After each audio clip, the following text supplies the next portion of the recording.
let's talk about why Marvel Crisis Protocol has very quickly risen to one of the top ranks in my current favorite games. Hey there, Philip here from Manning the Fort, and I'm sorry, first of all, about the somewhat slow rate of content over the last month or so, but took a couple of weeks vacation, and I'm just really kind of getting back up to speed. So we should be back up to somewhat approaching the normal rate of videos here in the not-too-distant future. But speaking of that vacation I was just on, a big part of that was spending time with my brother playing tabletop games.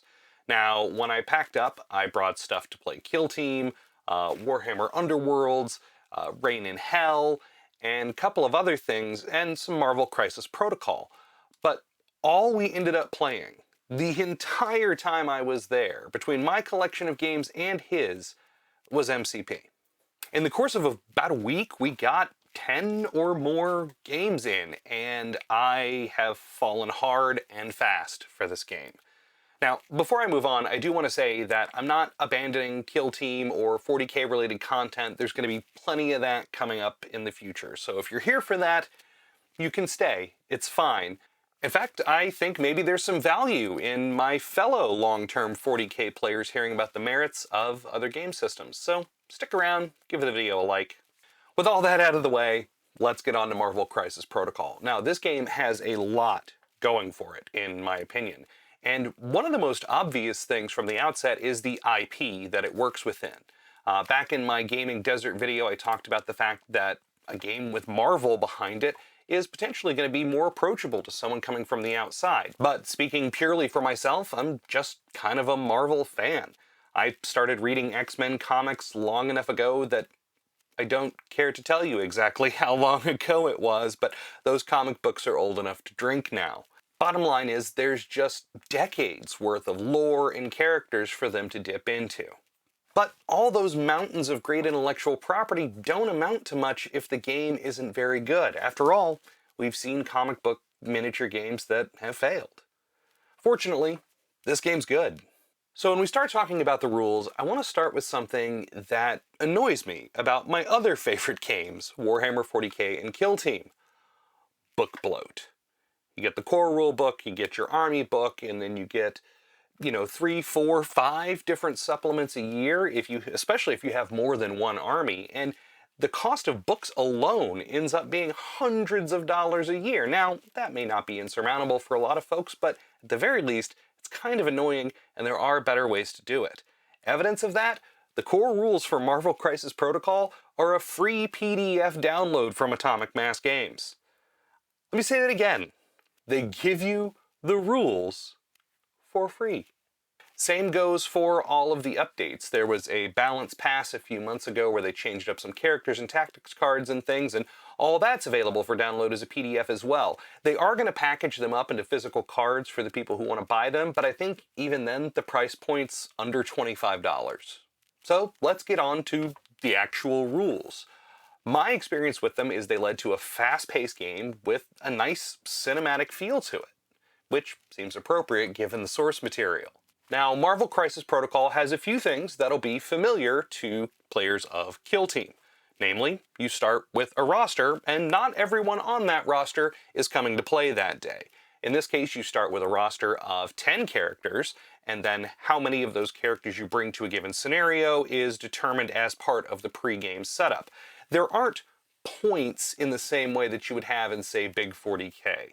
What happens is crises are randomly generated before each game, and those crises then determine the threat level that you're allowed to bring. It is kind of points in a way, but it's not like you would get in, say, 40k, where you and your opponent say, oh, we're playing 2,000 points? Yeah, we're playing 2,000 points. I say that because that's all anybody ever plays, at least according to the internet.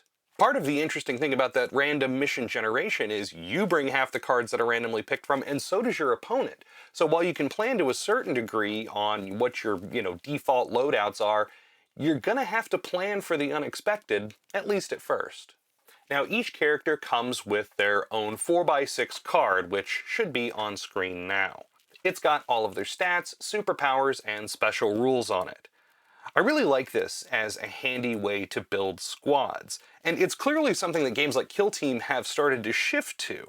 It makes it just really easy to vary up squads between games. You have your stack of 10 cards, you pick the 3 to 6 or maybe 7 that you're going to end up bringing to any given game, and that's it. No more writing up a separate list or anything like that. You just slap the cards down and call it a day. And the fact that they're 4x6 makes it nice to put tokens on and keep track of some of the bookkeeping. Now, in addition to character cards, you have team tactics cards. There are dozens of these in total, of which you pick a total of 10 to include in your roster, just like characters. And in the pregame process, you end up picking 5 of those that you're going to bring to the actual game that day. Now, these can range from the very generic cards that can heal any character, cards that can maybe give you a little bit of extra movement, cards that let you pull shenanigans with objectives, or they can be very, very specific to either affiliations, MCP's version of factions, or even to individual characters or pairs of characters. Now, not always, but often, the more specific these cards tend to be, the more powerful the effects tend to be, as you might expect from the limitation of having to take the people to whom it's meant to work with. My favorite example of this, and one that I liked using in my games against my brother, is Ricochet Blast. This is a great example because it comes in the core box that we'll be discussing later. And this involves Iron Man and Captain America Steve Rogers being somewhat near each other on the board, teaming up to launch a super powerful attack against someone. All in all, I think the way the roster system works in MCP is one of the most flexible ways to build a squad-based game that I've personally ever encountered. Like I said, there are affiliations, which are basically your factions, but not every character you bring to any given battle has to be from your affiliation. The rule is, however many characters you end up bringing, half of that plus 1 must be part of the affiliation. So say, if I'm bringing Avengers, and I'm bringing, 5 Avengers, then 3 of those have to actually be part of the Avengers affiliation. 2 can be from literally anything else. So if you've ever wondered what it would be like if Steve Rogers fought alongside Thanos, or if Magneto fought alongside the Hulk, these are dreams that can come true. It's not like in 40K, where if I want to try out a Plague Burst Crawler, I need to buy a bunch of stinky Nurgly boys. Now, the comics fan in me simultaneously rebels a little bit against that wild out of affiliation sort of idea, but also kind of likes it because I know that over the decades there have been so many times that you've gotten wild and unexpected team-ups in order to pursue plot device X or MacGuffin Y. And the ability to take those unaffiliated characters also can help with game balance. Now, while there have been efforts to rebalance things in the not-too-distant past, there are affiliations and individual characters that are, frankly, a little bit more powerful than the others. But if you're in an affiliation that's maybe not as strong, but you bring along an individual unaffiliated character who is really strong, it can help balance things out, at least, outside of a hardcore tournament environment. So, say the Guardians of the Galaxy are not doing so great, they are, by the way, but bring along Ghost Rider, who just got a big buff a few months ago. Now, the benefits of affiliation are not only the team tactics cards that I talked about earlier, but also leaderships. Each affiliation has one or more different characters that can serve as the squad's leader. If you're running the affiliation that character has a leadership for, it basically gives a passive buff to your entire team for the entire game. Some of these are kind of meh. A lot of them are pretty powerful. The leaderships can also really inform what a team is meant to do. For example, I played a lot of Brotherhood of Mutants. Brotherhood has 2 leaders, Magneto and Mystique. Now, Magneto is a big bruiser that helps power up the other characters on his team. He's there to smash face. Mystique, on the other hand, is a much lower cost character, and her leadership has to do with a lot of objective shenanigans. So 2 very different playstyles even within a single affiliation.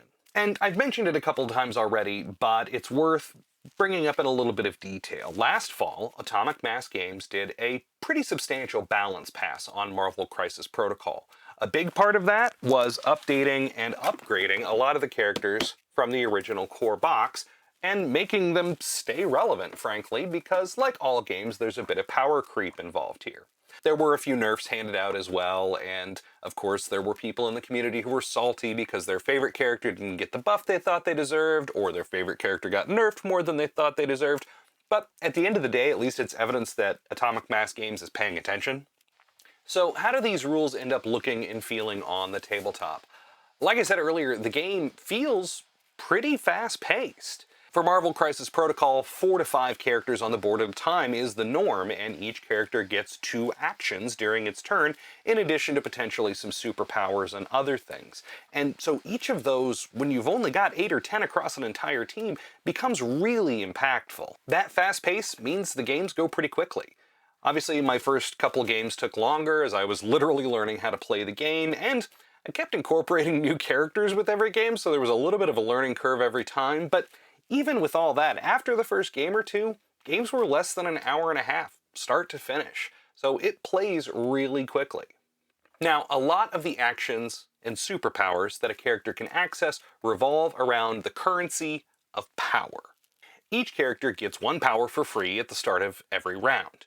Then some get some extra shenanigans in various rules built into their sheets, and then they can build power by either taking damage or giving damage from their basic attack, often referred to as a builder.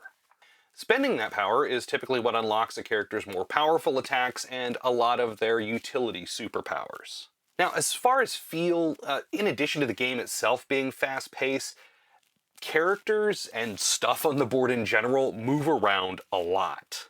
This is a superpowered throwdown, after all, so just like you'd expect, there's cars, trees, and the occasional building, as well as the heroes and villains themselves, flying all over the map, crashing into things, taking and dealing damage in the process. Characters that are strong either physically, telekinetically, or magically can throw their enemies, their friends, looking at you, fastball special, or just about anything else in between. If you ever wondered what it would be like to throw a taco truck at Rocket Raccoon's head, go for it. Different sized terrain has different rules as far as how much damage it does and who can pick it up and throw it in the first place. Not every character in the game is going to be able to pick up a sedan and underhand it like a softball. I will let you in on one of my very favorite cards though, and that is Agents of Smash. If you have Hulk and you have She-Hulk on the same team next to a piece of terrain, they can pick up and throw an entire apartment building or the Sanctum Sanctorum itself at someone's head. And whoever's on the receiving end of that is having a very bad problem and will not be going to space today. Now, outside of throwing stuff around, shooting energy beams, and generally trying to bash each other's heads in, the game really focuses around the concept of crises. These are the equivalent of your missions, and like I mentioned earlier, they get randomly generated. Another part of your roster building process is picking 6 crisis cards that you want to bring to the game. There are 2 different types. You have your secure objectives, and these often feel a lot more like what you'd expect in a Warhammer type game, where it's sit on the button, keep the other guy from sitting on the button. Boom. There are some exceptions though. The other one that I feel is a lot more dynamic in a lot of instances is the extract objectives. A lot of the time, this involves picking something up and carrying it around. Whether or not that thing you pick up hurts you, helps you, maybe a little bit of both, it can vary quite a bit from mission to mission. So there's a lot of different potential ways that those crises can shape up, and crisis selection is pretty important. You have to have a general idea, at least, of what your team is going to be wanting to do. Now, at the end of each round, both players tally up their victory points for the various crises, and the first player to 16 points wins. And the bookkeeping in general isn't all that bad. Like I said, they're on the individual character basis, there are lots of tokens, and so the character cards are big enough that it's pretty easy to keep the tokens on there, and as far as victory points, it actually comes with a little victory point tracker. If all this sounds good to you, let's get down to brass tacks. What's it going to cost you to play, and what's it going to cost you to really play? Easily the best thing to look into getting when you're getting into Marvel Crisis Protocol is this, the core box. It retails for $100 American, but as with a lot of things miniature related, your friendly local game store might be able to give you a price break, and if you don't have a friendly local game store, there are online retailers that will give you a price break on it as well. Now what you get in this box is 10 characters with their cards, a fair bit of terrain, 6 crisis cards, a bunch of team tactics cards, and a buttload of those tokens I was talking about for everything from damage to objectives to status effects. Now, it is worth noting that as this video is coming out, like I said, there are physical versions of the updated cards for a lot of the characters in the core box that are coming out in the near future. In the meantime, they're very easy to find on the Atomic Mass Games site. You can download them there, print them out, and they make the core set characters still very much viable in the current metagame. What about really getting to play? And I think you know what I mean. How many times have you bought a starter set and technically it's enough to get you on the table, but for some games, looking at you, Warhammer 40k, what comes in the starter set isn't even a legal army? Well, here's the thing. 10 characters is a roster in Marvel Crisis Protocol. The 10 you get in there are some good ones, but it's not an ideal mix. Here's what I would recommend. A really popular way to play right now, at least in the online circles that I visit, is the 3-box challenge. It's also a good way to get other people in at not too much investment. The way it works is everybody starts with the contents of a core box and 3 of the expansion boxes. Those expansion boxes can vary a little bit in price, anywhere from like 25 at the very low end for single characters, all the way up to beyond 50 if you're talking Thanos or Dormammu or something like that. And everybody gets 3 of those, plus the core set makes their roster. Job's a good one. And on average, the price for that's going to be MSRP, again, a little over $200 most likely. Now, for that money, you get a roster that should do pretty well, at least, outside of the most hardcore of tournaments. But it'll be great for heading to the local game store or playing against your buddies. Now, if you want some insight, guidance, and breakdowns of how to construct some of those 3-box challenge rosters, I highly recommend the channel Rich Mid Gaming. I'm going to tag them down in the description below, but they've been going through a lot of different factions with exactly this 3-box challenge mindset in mind. And then if you want to go further with an affiliation down the road, they have the all-in type of roster where money is no object and you can buy boxes for individual crisis cards or tactics cards. And that brings me to something else. While this game does not have anything like the rules and book bloat that 40k does, it does have some in its own way. Like I said, there are no additional rulebooks to buy, but access to some of the crisis cards, including some of the more popular ones, as well as some of the really useful team tactics cards, are tied to certain character boxes. So if you want to play Demons Downtown, you're going to have to pick up Ghost Rider. If you want to use the very popular Med Pack card, I hope you like Nebula and Gamora. The thing is, like I said, these aren't going to run you a lot more than about $30 American, and you actually get the miniatures to go along with it, so in the grand scheme of things, I think it's not a bad deal, but it is worth mentioning. And speaking of those models, how are they? Well, pretty good. The Marvel Crisis Protocol models I've seen in person, including the ones that I own, are nicely sculpted and have pretty good detail. The plastic they use is a hard plastic that feels pretty similar to what Games Workshop uses. There are some key differences though if you're coming from the Games Workshop lines. One, the details aren't quite as deep, and I think there's a couple of reasons for that. One of which is that these are true-ish 32mm scale. If you've painted nothing but Warhammer, you've been painting heroic scale. Basically, it means the hands and the heads are much bigger than they should be. And when it comes to painting eyes in particular, that can make MCP models a real problem. In fact, I've got Rogue here behind me who had an absolute joy of a time painting, but she looks like she's taken a head wound recently. Also, while the quality of the sculpts overall is quite good, there are a couple of nitpicks. In particular, there are some models that are apparently notoriously difficult to build. I haven't personally run into that problem, but it's kind of the Marvel Crisis Protocol equivalent of the spilled Nuln Oil meme. By the way, the spilled Nuln Oil thing is so dead, guys. Find a new meme. Also, Nuln Oil sucks. While I do have ideas for more MCP content in the future, doesn't mean I'm getting away entirely from 40k and Kill Team. In fact, across the room from me right now, my High Marshal Helbrecht is staring at me with those judging eyes from my painting desk. I tried a new product and a new method for painting the gold on his armor, and I'm pretty happy with how it's come out. So if you want to see when that video drops, subscribe to the channel, hit the notification bell, and YouTube will let you know. Now, if you like the idea of branching out into other skirmish tabletop games, or you just laughed at one or more of my terrible jokes, I'd appreciate it if you gave the video a like. Next, why not check out this video, where if you're anyone like me, I give some advice to folks who live in what I would call a tabletop gaming desert. Until next time, face front, true believers, and thanks for watching.